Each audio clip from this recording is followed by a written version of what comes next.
Three things I'll be talking about. Number one, the greatest generation, briefly. Secondly, the Marine Corps. And a few things that happened afterwards. You're a good bunch, a lively bunch.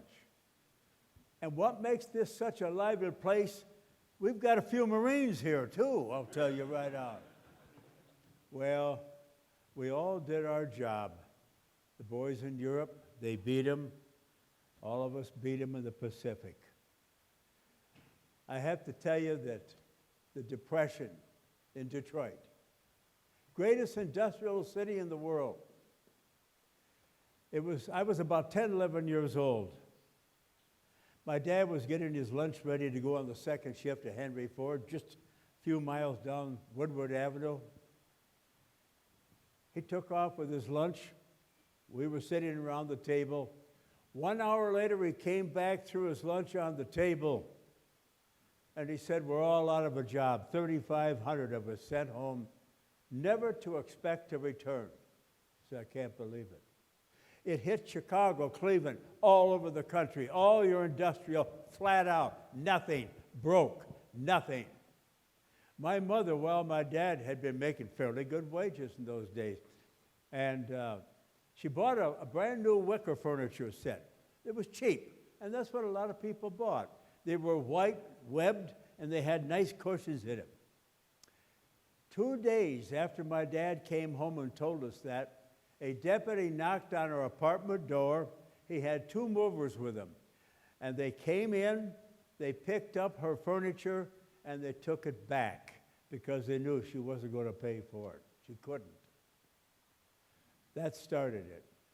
But the kind of people we were, if there were neighbors that were working on the city or the county or the government, they always had a paycheck.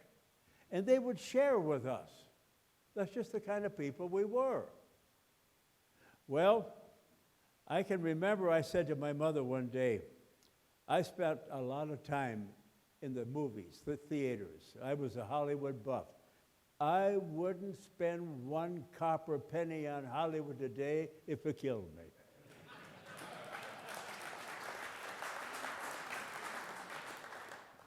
They're a bunch of spoiled bums. That's what they are. I said to my mother, I said, Ma, can I have a dime to go to the movie? She said, you looked at me and she said, you want a dime? I said, yes, please. She said, go earn it. I don't have it. I don't know what we're going to have for supper, but we'll have something. She was a great cook. She could improvise. I mean, she could throw macaroni and boil it down soft, put in a bunch of tomato soup. That was good enough for us. We weren't choosy about what we ate. And I will tell you something. My great-grandchildren, they take 3 bites and they let it set.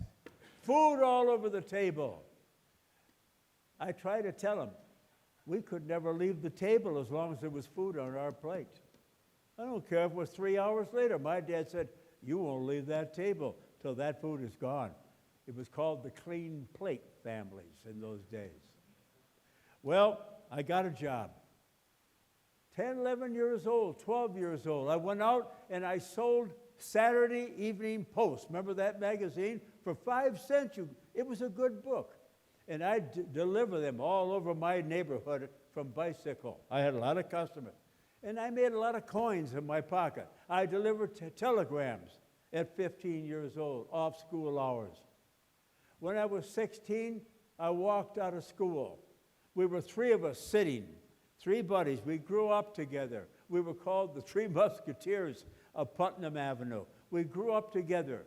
And we're sitting in an old car in front of my house. And suddenly the big band music stopped. We loved the big bands.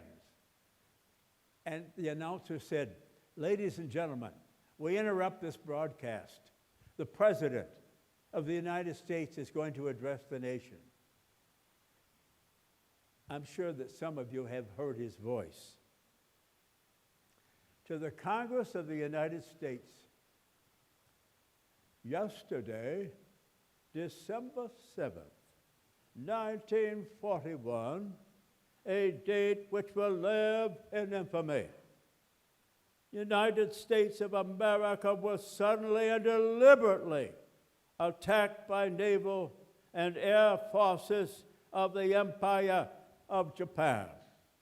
I ask that the Congress declare that since the unprovoked and dastardly attack by Japan on Sunday, December 7th, a state of war has existed between the United States and the Japanese Empire. With confidence in our armed forces, with the unbending determination of our people, we will gain the inevitable triumph. So help us, God. I've never heard a speech like that since Reagan came close. Never have ever heard a man speak like that, unless it was that little Englishman, Winston Churchill. And if you have not seen Darkest Hour, don't miss it. It'll bless you. Two giants right there, both in the line of fire. Roosevelt traveled all over Europe, wherever it was safe. He always went all over. He came to the Pacific and watched us invade Oahu. He had a motorcade up there. When we reached the highway, we asked, what are all the cars for? My officer told me, I'm a lieutenant, he said, the old man is up there. Colonel Roosevelt is sitting with him in the car. He's watching the battle. Somehow he favored the Marine Corps. I'll tell you what he did and how Iwo Jima got into this picture. Roosevelt called his top military staff. This is the way the story goes. And Nimitz was there, my boss, 5th Amphibious Fleet. And MacArthur was there. I don't know who else. And he was in his wheelchair, and he rolled over to a map on the wall. And he had a stick. Now, he knew what he was talking about because Roosevelt was Secretary of the Navy at one time. And he took the stick and he tapped it. He said, gentlemen, do you know where I'm pointing? No, they didn't have any idea. And Nimitz raised his hand. He said, sir? He said, yes. Unless I'm mistaken, you're somewhere around Iwo Jima. He said, exactly. I'm touching Iwo Jima. I want that island. I want it taken out of the way. It's killing us. It's bringing our bombers down. It's killing our personnel. There's no safe place to land but Saipan. It's too far. They can't have fighter escort. By taking Iwo Jima, getting it out of the way, they can't inform Japan that we're coming, and we'll have a place to land, and P-51s can escort them all the way there and back. It was a heavy price. We never heard the word Iwo Jima. Never once. It was never brought up until one day out. Well, I went overseas. I went through boot camp. I guess I have to tell you this, just to show you how kids are so eager to be a Marine. My dad was a Marine in the First World War, so, I was oriented, just like this guy does right here. I heard that speech. I said to my two buddies, tomorrow morning I'm going down to the Federal Building, and I'm going to join up. I was 16. He said, you can't. You got to be 17. I'll go get the papers, and when I'm 17, I'll still go in. Your mom's not going to sign. We know. She won't sign. I said, she'll sign. Next morning, went down, ran all the way downtown Detroit, went into the sergeant's office. He stood at the doorway. He said, what can I do for you, young man? I said, I want to sign up. He says, how old are you? I said, 16. He said, I can't touch you. You're 16. You got to be 17. And you got to have your mother and father sign the papers. Here, take these papers home, and when you turn 17, have them sign it, bring them back, and we'll do business from there on. I ran all the way home. My dad was not a very good father.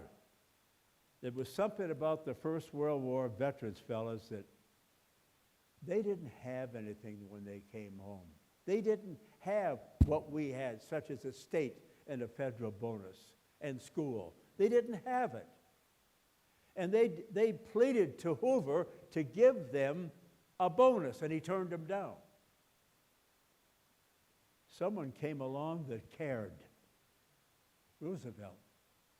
And he gave the First World War veterans $1,475 check. My mother grabbed that check before he could party. And she ran down to the Federal Building and bought an old house. Good and livable. Put the down payment on it. He was infuriated. Well, he'd take off for a while. Now, my dad was not there when I took those papers home. I hear, Ma, sign these papers when I'm 17. What are they? I said, the Marine Corps papers. I'm not signing them. I went through the first one. I'm not going through this again. I'm not going to sign. You're too young. You stay in school. I said, Ma, you got to sign them when I'm 17. She said, I'm not going to sign them. I turned 17 6 months later. Didn't quit. I quit school. I bummed around, did what I wanted to get money to spend. I took the papers out of the buffet drawer. She told me to throw them away, and I hid them.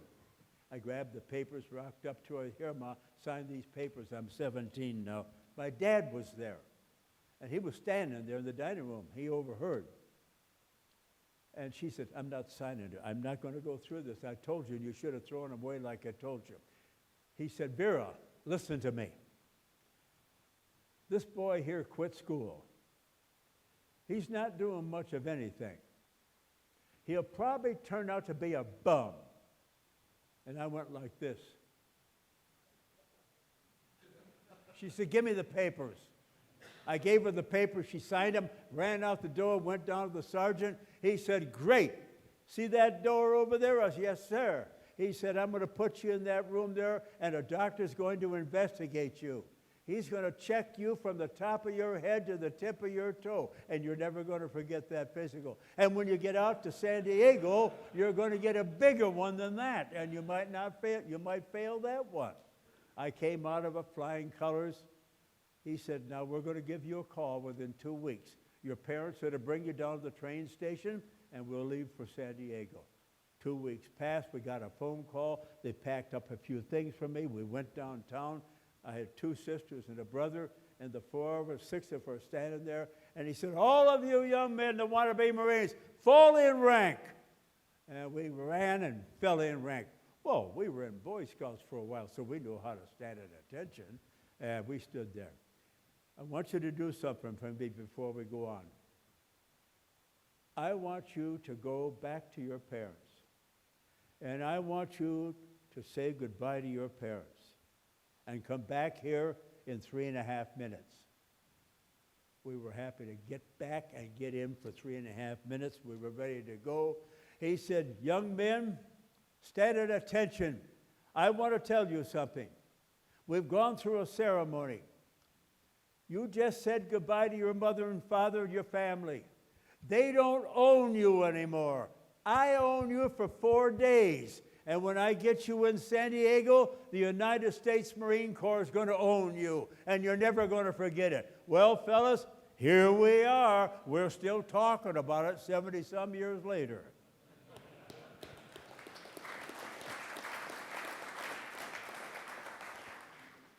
Everything I do about the Marine Corps or a little brag. See, Marines, they don't really like to brag. It's just the facts. You know, that's all there is to it, you know. Well, I got to tell you something. There's something about us kids that were in the Great Depression, the greatest generation. When we got into the Corps, I don't know. Things were so different than what they are and what they were 5, 10, 15 years later. That parade ground in San Diego was so jammed with troops and platoons. We were afraid we were going to crash into one another. But these DIs were good. You think you're going to hit him, right oblique, just left oblique.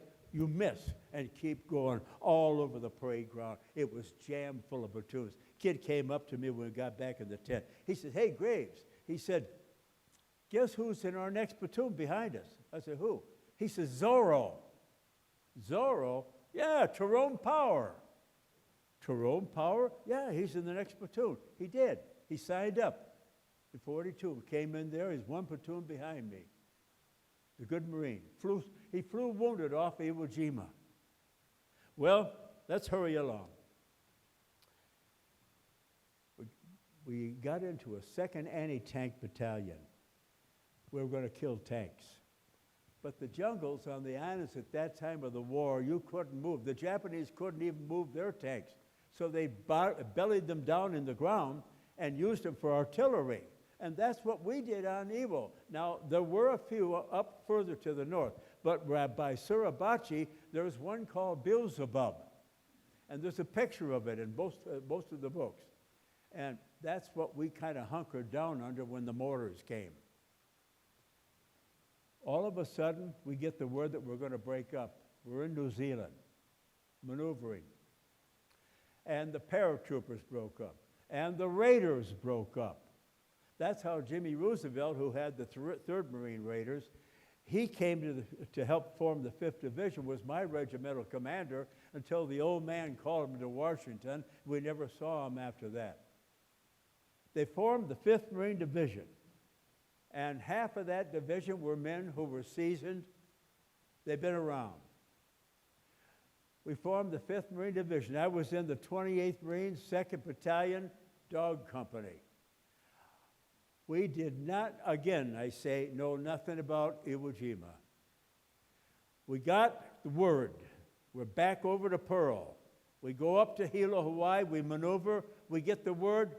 We're going to load up for Bear, load our ships, and take off on a convoy. We didn't know where we were going, but we know we were going into combat. 21 days on a convoy, zigzagging around. We wind up in Saipan, where all the B-29s were. It was secure then. We got off of transports and got aboard an LST. Now, an LST has 5 or 6 amphibious tractors down below. Topside is a company of Marines. We slept topside on that steel deck for over 2 weeks. 8 topside. One day out of Iwo Jima, we still didn't know. Lieutenants would bring up a clay model of Iwo Jima. There's 2 or 3 of them on each one. And they explained what that was, what the Navy and the Marine Corps and the Air Corps had done on that island. They shelled the daylights out of it. They bombed it for 72 days straight. When he got through talking, I said, Lieutenant, I said, how long do you think it's going to take that island? He said, you know, they bombed it. They tore the heck out of it for 72 days. There can't be much left. So I'm guessing, how about a week with the grace of God and a little luck? I said, that's not bad. Well, the next morning, we got all woke up topside. Planes are flying over. There's gunfire. We're just off the scene of the battle. Iwo is just a puff of clouds. They're just fire bombs, everything. And they bring the chow up, and what do you think they fed us that morning? Steak and eggs. I said to a kid next to me, I said, what's with the steak and eggs? We never had steak and eggs.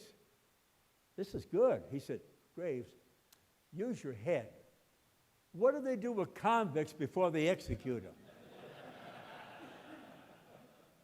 Then all of a sudden, all hands, man your landing craft down below. We went down. I carried a 72-pound flamethrower. I'm an inch shorter. I was an inch shorter than what I am now. And I weighed 140 pounds. I found out later when I met my captain, he was back with us 47 years later, and I said to him, I said, Skipper, I said, why did you put that flamethrower on me? He says, you're here, aren't you? Meaning the big guys just didn't make it. They were an easy target. Well, we get out of the mouth of the LST, we rally around. We're full of amphibious tractors. And all of a sudden, we get the flag, and we go in. And we're heading in. I happen to go right in the third wave. And that's right at the foot of Suribachi. 3 big made tiers of volcanic ash. When you stood up and you took a step, you moved back 3. It took a long time to get off that beach. John Basilone was to my right at Red Beach 1. He got shot right there on the ground. He never got up. Hollywood portrays a different story, of course. Never got up. That went through us like wildfire. Then all of a sudden, I'm in that sand, and I see what's happening. I hear the screaming and yelling, and I heard behind me in the water, poof, poof. And it's an artillery shell that hits incoming buddies of mine on amphibious tractors. Now, you saw all the debris in the water. Fellas, what you didn't see were the bodies of our Marines. They took those bodies out of it before that was ever taken. We got up almost to the first tier. We fell down again, hunkered down. Now, I have to tell you, we didn't have anything during the Depression. I tell the high school kids this. They can't believe it. I said, you kids have too much, but I want to tell you what we had. What we had was on our back. That was our clothing. Welfare gave us corduroy pants. I hate them. I just hate those things. And tennis shoes. And them old tennis shoes, they smelt. They were terrible in school. It was awful. I didn't want to go to church. We didn't go to church. We were poor churchgoers. I lay there on that beach, and for the first time in my life, fellas, I lay there. I don't think I'm going to get off that beach. I'm waiting for one to crack right at me. And I said, God, I don't know much about you, but if you can do for me what people say you can do, and you get me off this island, I'll serve you the rest of my life. He got me off the island. I'll close with the answer to that in a few minutes. We finally got to the top, made a left turn. 540 feet from the top of the 3 tiers to the base of Suribachi took us 3 days. And the reason was they came at us every evening with bonsai charges. And they threw everything they had at us. Casualties were heavy. Our company runner got it. My squad leader at nighttime was captured. We found his body later in a cave, and they tortured him to death. So I had to take over the demolition squad, the assault squad. We got to the base the 3rd day, and at the base, some of our boys in Easy Company are starting to move up. We get up to the crest. We start moving up, and they're throwing hand grenades down at us, just throwing everything down at us. So we kind of move back a little bit, and then we go back up again. Now, Doug Dunbar, he's a good man. Doug said that I led the charge. No flamethrower would ever lead the charge, because if you ever did, you'd never make another one, I can tell you that. That was a tank that shot that long stream. But the one you saw with the guy and his gun, perhaps, maybe it was me, I don't know. There were several of us there. You don't lead the charge. You're on the line just behind your buddies, and they'll say, Graves or flamethrower. And I'll move right up in there, and we'll burn them out if we can. Then I had demolition. We'd close it up before we'd leave, if we could. Well, Doug also said that I was just to the right of the cameraman. Wasn't true. They exaggerate a little bit, these guys on TV. I was over by the top of the crest. We made it up there, and what we're doing, while there were, I thought this is crazy. We're going to put a flag up here. We're fighting a war, the first one. And I'm watching because they're coming out of those. They know what we're doing, and they were infuriated. So let me tell you how the flag business got in there real quick. Let me tell you how this all happened. The flag was never in the menu. We know nothing about a flag. My battalion commander at the base set up this battalion CP. He called Harold Schreier, the 3 of them that are fixing the flag. He's in the middle. And he said, Harold, took it out of his jacket, take this flag when you get up the top, try and get it up on something. Grab some of the boys and put it up. That's what he, now I know that because he became my company commander. My commander was put out of action. He got shot, fellas, where you never want to get shot. Well, he takes the flag up. He gets a few guys together, and they put that first flag up. It was glorious. It was a wonderful sight. We all screamed and yelled there at the top, and I turned around, and I saw tracers going up on the island from our boys. Everything that would light up, they shot it in the air. 500 ships out in the bay let go with everything they could. They shot rockets, tracers. It was a beautiful sight. I thought for a minute I was in Hudson Bay on the night of the 4th of July. That's a beautiful sight to see. But something happened. Then suddenly, that first flag wasn't good enough. Our regimental commander, Harry the Horse Liversedge, decorated Belleau Wood, First World War Marine, took a kid by the name of Rene Gagnon, one of the three. There was Ira Hayes, Bradley, and Rene. They went to Washington. And he said, Gagnon, take this to Colonel Johnson. He's at the base of Suribachi. Tell him to give this, I want this flag put up. So he runs to Johnson, and Johnson says, okay, take the flag up and tell Schreier I want my flag back before some Marine would steal it. I don't know why he said that. We wouldn't steal that flag, you know.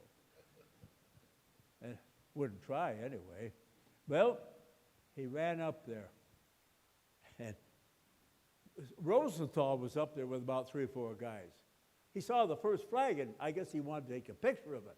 But then he saw what was happening, so he held off, evidently. Rene walks up to Schreier. Schreier says, okay, take it over to the boys there. Let's get that down, put this one up. Well, now Rene Gagnon's got this big flag, and so he won't let go of it, so he helps put it up. And that's how Rene Gagnon got in the flag raising. There was a discrepancy. Yes, it's true. Bradley was not in the big one, the second one, but he was in the first. And fellas, that's good enough for me. And do you know something? There's a big stink going on about the 7 or the 5 or this whatever. Any Marine that fought on Iwo Jima raised that flag as far as I'm concerned. Any one of them.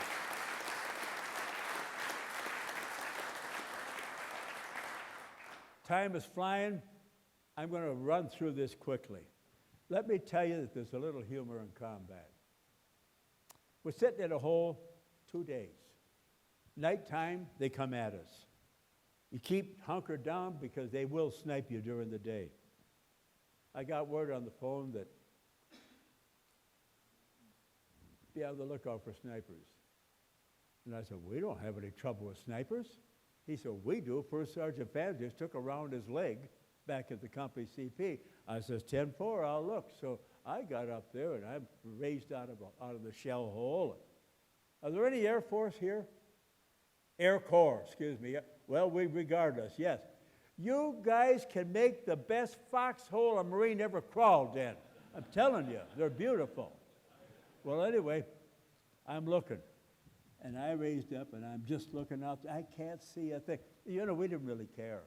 We never thought we'd come off that island. There's 3 of us in that hole. All 3, 2 machine gun squad leaders, no men. Assault squad, no men. We're working together and fighting together. I dropped back down. I said, negative, no snipers. They said, keep looking. By the way, you got a kid coming there. He's your replacement. He'll be there in 10 minutes. The kid rolled over in the hole. He said, who's Graves? I said, I am. He said, I'm your replacement. I said, good. What do you want me to do? Sit down over there. So he sat down. I said, well, I guess I got to be looking. They said, are you looking, Graves? And this kid said, Graves, let me have your glasses. I'll look. I said, no, you get yourself killed. One of my buddies says, give him the glasses. He's here to fight. Let him go ahead and look. That's what he's here for. So I gave him the glasses. And we're talking Marine talk, just snow jobs, you know. And all of a sudden, he fell back right next to me. His helmet rolled off between my feet. I looked down at his helmet. I was shocked. A beautiful girl was sitting in it. and a chair. And on her lap was a beautiful little baby. I lost it. I took everything off. I threw it on the ground. I just went out of it. And I shook my fist and I said, curse Iwo Jima. Curse the Marine Corps. Curse God. Because he let that kid take my place. I didn't understand. My buddy got up, slapped me in the face, and threw me on the ground. I can still hear it. And I started laughing. I couldn't stop laughing. When I stopped, there wasn't a word said. We moved to another hole, told them that we needed stretcher bearers and so forth. Now here's a little funny thing, and if you've ever been in combat, you'll know that sooner or later, something funny is going to happen. We're sitting in this hole for another couple of days. We got them hunkered down on the north end by the water. They're not going anywhere except at nighttime, and we're not going to go to them. So I'm sitting there, and I said, I feel like hot chocolate. Well, they said, make enough for 3 of us. I said, okay. We had our D bars, ration bars, bittersweet chocolate. Took it, diced it up in my canteen cup, dumped it in my liner, took my water bottle, put the water bottle in there, lit some demolition underneath, composition C2, lit it with a match, beautiful fire, and we're just sitting here watching out here and just waiting for the hot chocolate. We were kids. We never drank coffee. The only thing we were drugged on was Dr. Pepper and Pepsi Cola. But the married guys were the coffee drinkers. Well, they said, how's it doing? I said, doing good. I can smell it. But what I failed to realize is that odor can travel. And all of a sudden, this is what I heard. Hey, Marie, very good chocolato. You bring chocolato here. If you want chocolate, you come and get it. Oh, no, you bring here. We got where we're going to be released, 3rd Division. That's WWII division. And they released us. We went down to the beach such as we were. Fellas, I have to tell you something. When I hit the beach, I hit with 335 in my company. 18 of us walked down to the beach and no officers. We got down there, whatever was left in our division, we assembled together, and the old man, Harry the Horse Liver, said, he said, men, I want you to file in line and go through that cemetery of ours, and I want you to say goodbye to your buddies. We lined up, one by one went through. And as we were going through, I noticed there was a holdup. They were just reading. And there was something on the left pole. So when I got there, I found a K-ration box turned inside out, and on it was inscribed this. Fellas, when you go home, tell the folks we did our best, that they may have many more tomorrows. Gentlemen, every one of you have been enjoying those many more tomorrows. I tell this over your Grapevine High School, these kids just break down. They never gave that a thought, that war is to preserve them, that they may have many more tomorrows. Well, let me close with this.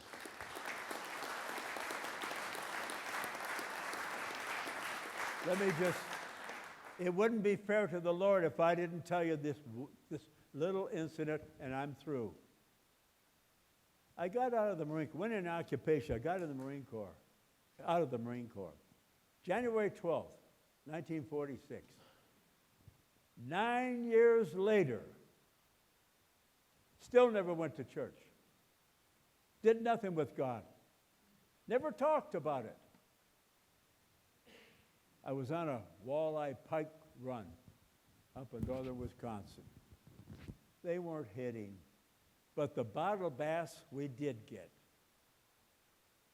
I didn't get a reaction out of that one. You know what bottle bass is? Well, I was in bad shape. Now, my wife and I had been married for a while. Now, this was May 15th, 1954, 9 years from where I was on the beach, and I made that oath to God. My mind's a blank. I lay on the couch at home. We're ready for divorce. We're not making it. We're not getting along. Part my fault. I lay on the couch. The phone rings. Our dear old Danish couple called up, wanted to know if we would take them to a Belly Green Youth for Christ rally 16 miles up on Lake Winnebago to Oshkosh, Wisconsin.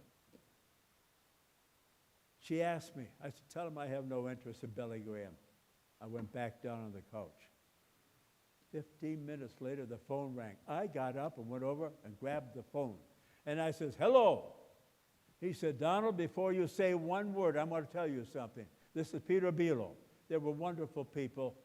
They were our landlords. They did everything for us they could. I know your marriage. I know that you two are ready to break up. He told me everything that I was doing wrong. He knew me. I want you to do me a favor and take my wife and I over to the South Park High School by way of a big, huge screen, Billy Graham's film, Oil Town, USA, filmed in Houston back in the 50s. We'll be right over. And I hung the phone up. I couldn't believe I said it. God is beginning to do something. He's beginning to remind me of something. And we went and got the couple, walked in this big, large high school. The place was full of people. And I was a public singer at that time, so a lot of people knew me. Yeah, they knew me real well. They knew what a rascal I was. And I could just feel people saying, there's Don Graves. Let's hope he gets saved. Let's pray for him. I could just feel that. They put me right up in front seat. And there's the screen and the platform. The film started. And Billy came on the screen. In those days back in the, he preached hellfire and brimstone. I wish we could hear a little more of it today.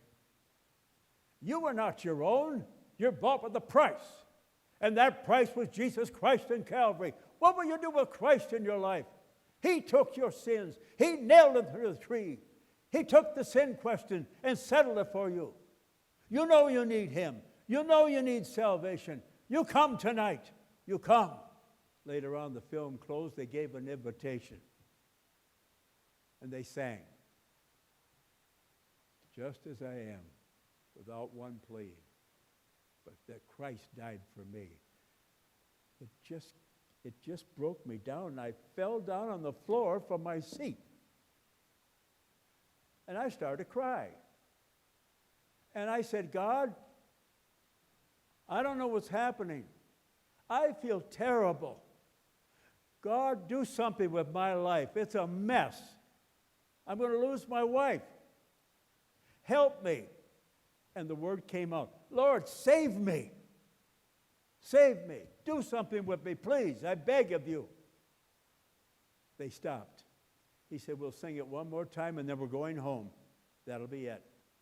You're here. You know you need to be here with these other young couples. You come. I said, if they sing it, I'll go up. They sang, and I got up. I turned, and as I was turning, a voice said to me, sit down, you fool. What about your wife? And I said, this isn't going to work. Then I looked at my wife like that. She looked up. She got up and took my hand. She said, Don, let's both go up. We walked through that aisle, came up to the front with 10 other couple. They prayed for us. They gave us scripture in the New Testament, and they sent us home. We dropped the couple off. We went to our apartment, and we had an old stuffed leather chair that one of us, we never sat together in that chair. We're sitting in the chair together, and I said, you know, hon, we've got an old Bible here. And I reached down and grabbed that Bible, and I said, I'm going to open it up on my lap, and I'm going to put my finger on it, and I'll read where my finger is. And this is what I read. The Lord is good, a stronghold in the day of trouble, and he knoweth them that trust in him. Nahum 1:7. God trained me. God beat me up like a loving father. He straightened me out. He taught me how to love people. and to win people to Christ. He put me in the ministry for 32 years. I left my last church 10 years ago at 82 years old because my wife became very sick. Are you here right now and you're not too sure about where you're at? You've got a chance to do it today. You have no guarantee about tomorrow. Make sure you love the Lord God Almighty through His Son and take advantage of the gift of the Holy Spirit that Christ left in the world. Do it. Get it settled. Everything's going to be different for you. You'll learn how to love people. You'll learn how to love your wife all over again. No divorce for us.